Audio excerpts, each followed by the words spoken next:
The world at large wonders as to what makes India so powerful as the center of Indo-Pacific and why is it being built as an alternative to China.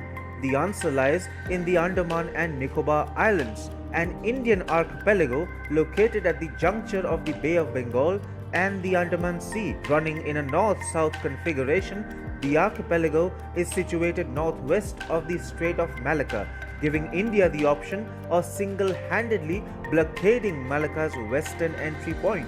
The Andaman and Nicobar Islands are a huge force multiplier for India due to its geographic location as it connects South Asia with Southeast Asia. The northernmost point of the island chain is merely 22 nautical miles away from Myanmar, while the southernmost point is only 90 nautical miles away from Indonesia. All vessels passing through the Strait of Malacca must pass through the 6 degrees channel located to the south of the Andaman and Nicobar Islands. No wonder India has started militarizing its greatest geopolitical asset. India's ability to physically control frequented sea routes by creating a series of choke points is therefore enormous.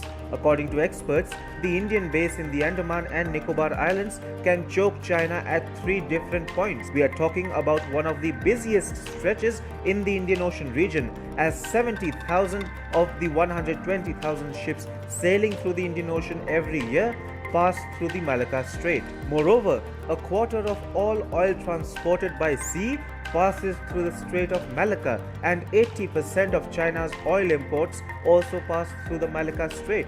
With its military bases in the Andaman and Nicobar Islands, India can easily interject China's trade routes and oil supply lines. As such, India itself realizes the immense potential of the Andaman and Nicobar Islands. A maritime security strategy paper recognized the strategic importance of the islands and underscored their importance in India's power projection in the Western Pacific and beyond. Consequently, India has been trying to militarize the Andaman and Nicobar Islands. Currently, India has 7 Air Force and Navy bases in the Andaman and Nicobar Islands, but the archipelago has more to offer.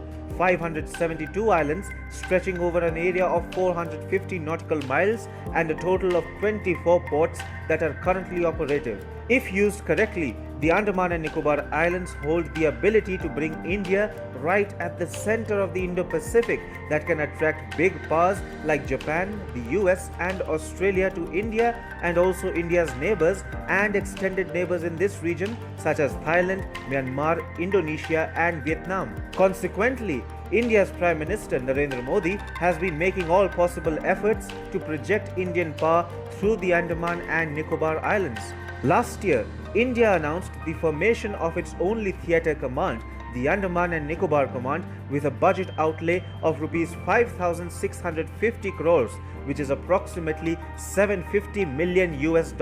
India aims to station additional warships, aircraft, infantry soldiers, missile batteries and drones in this archipelago under a 10-year infrastructure roll-on plan. Now, reports suggest that India is expediting plans for basing additional men and assets at the islands. In the present geopolitical context, the Andaman and Nicobar Islands are nothing less than a treasure trove for New Delhi, and therefore Prime Minister Modi has laid emphasis on port-led development of the archipelago. India plans to build a major transshipment port in the Great Nicobar Islands worth Rs 10,000 crores, which is approximately 1.5 billion in order to make India the hub of Indo-Pacific trade because of the competitive distances and deep natural ports offered by the island chain. India's power projection in the Andaman and Nicobar Islands has already made it a reliable ally for its Quad partners, Japan, Australia and the US. Australia and US have signed logistics sharing pact with India only because they believe that India's expanding military infrastructure in the strategically located archipelago would offer warships repairing and replenishment facilities. Japan too is in the process of negotiating such a logistics sharing pact with India. When it comes to moving supply chains away from China, India therefore seems like a lucrative option due to its geographical location and New Delhi's ability and intent to project power. The results are already showing, with reports of Japan, India and Australia seeking a supply chain pact to counter Chinese dominance.